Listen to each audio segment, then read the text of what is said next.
نحمده ونصلي على رسوله الكريم اما بعد فاعوذ بالله من الشیطان الرجیم بسم اللہ الرحمن الرحیم. میرا نام رمیسہ وارسی ہے اور میں جماعت فی نحم سے تعلق رکھتی ہوں.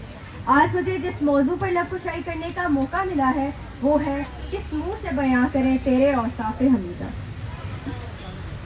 کس منہ سے بیاں کریں تیرے اوصاف حمیدہ. کس منہ سے بیاں کریں تیرے اوصاف حمیدہ. ہے خوشبو دو عالم میں تیری ہے گل چیدہ. حضور نبی کریم صلی اللہ علیہ وآلہ وسلم کی حیثیت بے مثال آفتاب ہے جو غار ہیرا سے طلوع ہوا اور ساری کائنات پر چھا گیا. آپ صلی اللہ علیہ وآلہ وسلم کائنات کی وہ حسین ترین شخصیت ہے جن کی نظیر ازل سے لے کر اب تک ناممکن ہے. جس طرح سورج نکلتا ہے تو ساری دنیا میں چھا جاتا ہے، اسی طرح حضور نبی صلی اللہ علیہ وآلہ وسلم کی سیرت طیبہ کا نور روح اور دل کو منور کر دیتا ہے، اور انسانی زبان اس قابل نہیں ہے کہ وہ آپ صلی اللہ علیہ وآلہ وسلم کے اوصاف حمیدہ کو مکمل طور پر بیان کر سکے.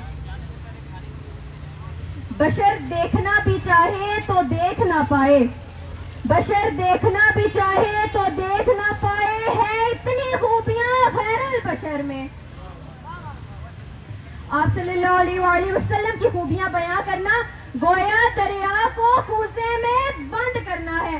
آپ صلی اللہ علیہ وآلہ وسلم کی ذات مبارک جہان و عالم کے لیے رحمت بن کر آئی. رحمت للعالمین نے کل کائنات کو منور کرنے کا سبق دیا. اللہ کے نبی نے ظلم کے بجائے عدل کی تعلیم دی. جاہل کو علم کی ہدایت دی. مظلوم کو ظلم سے نجات دی اور ظلمناک کو رحم دل بنا دیا. دنیا کے بے ایمانوں کو اللہ کا سودائی بنا دیا. سراہائے گفتار کو کردار کا غازی بنا دیا. صداقت و امانت کو حصول زندگی بنا دیا. بد اخلاق کو اخلاق کا عادی بنا دیا. تو پھر کس منہ سے کہیں تیرے اوصاف حمیدہ. اللہ نے اپنے حبیب کو ایسا حسن و جمال عطا کیا جو بیان کرنا ناممکن ہے. مورا اقدس ایسا کہ نور چن چن کر برستا تھا. جو ایک بار چہرہ مبارک دیکھ لیتا تو بے اختیار ان کی جانب کھینچا چلا جاتا.